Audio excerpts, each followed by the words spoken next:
पंचगंगा घाट आणि आपली पंचगंगा म्हणजे कोल्हापूर जिल्ह्याची जीवनदायिनी. ह्याला चांगलं ठेवणं आपलं कर्तव्य आहे. चांगलं ठेवताना शासनानं फंड देणंही आवश्यक आहे. जे शासनानं आजपर्यंत फंड दिलेले आहेत पण ते वापरले गेले नाही असं तुमचं मत आहे. पण ते वापरण्यासाठी योग्य ठिकाणीच आपण वापरलेलं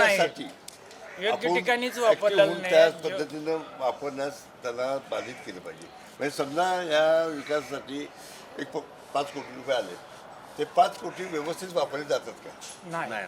आता चुकीच्या ठिकाणी घाटाची पैसे वापरतात. म्हटली, तुम्हाला सांगतो साहेब, त्याचं असं काय आहे, शेखर ज्यावेळी फंड आले समजा सँक्शन झाले, हा म्हणजे हा परिसर आहे तो ह्याच्यात पुराण खातं कुठला आहे ना हा. त्याच्या अंडर येतो. हा. काहीतरी करायला गेलं हा.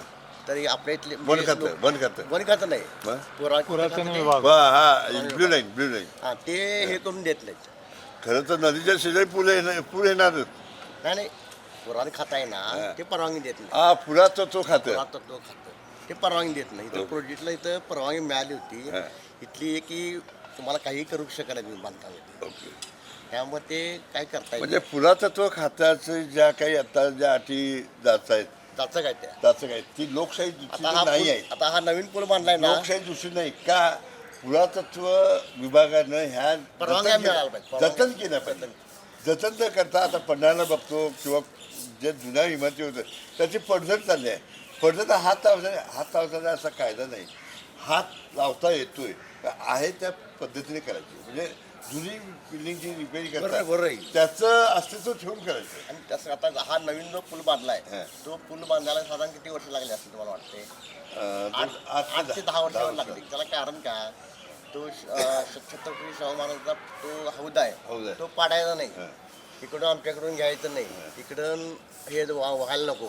हे आपल्याकडं काय काय पूर्वी म्हणजे शाहू महाराजांनी केलेल्या पूर्वीच्या गोष्टी नष्ट करून आज म्हणजे आपल्या ते हे लोक म्हणतात म्हणजे बरोबर आहे, ते चूक नाही, पण हे हौद पाडू नका, हे करू नका. हे असं त्यामुळे काय ज्या होतं, शाहू महाराजांच्या वस्तूला जे हात लागलं ते माझ्या एवढीच विनंती आहे, त्याला कुठेही धक्का न लागता नष्ट होऊ नये.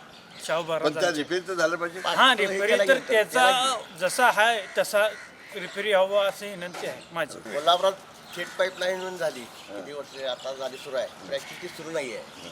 हिने काय केलंय, आधी पाईपलाईन केली पण ते पाईपलाईनला टाक्या कुठे आहेत आता? थेट पाईपलाईन कुठं आहे?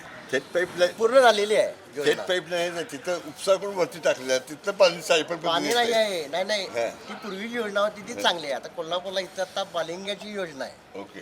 थेट पाईपलाईन नाहीच आहे. नाहीच आहे, फक्त ही रोडला आहे. बाकी सगळ्यात जुना कोल्हापूर ना.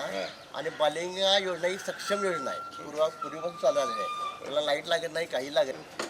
आपण सगळ्यांनी म्हणून कोल्हापूर बदलूया. कोल्हापुरात IT पार्क नाही. हा.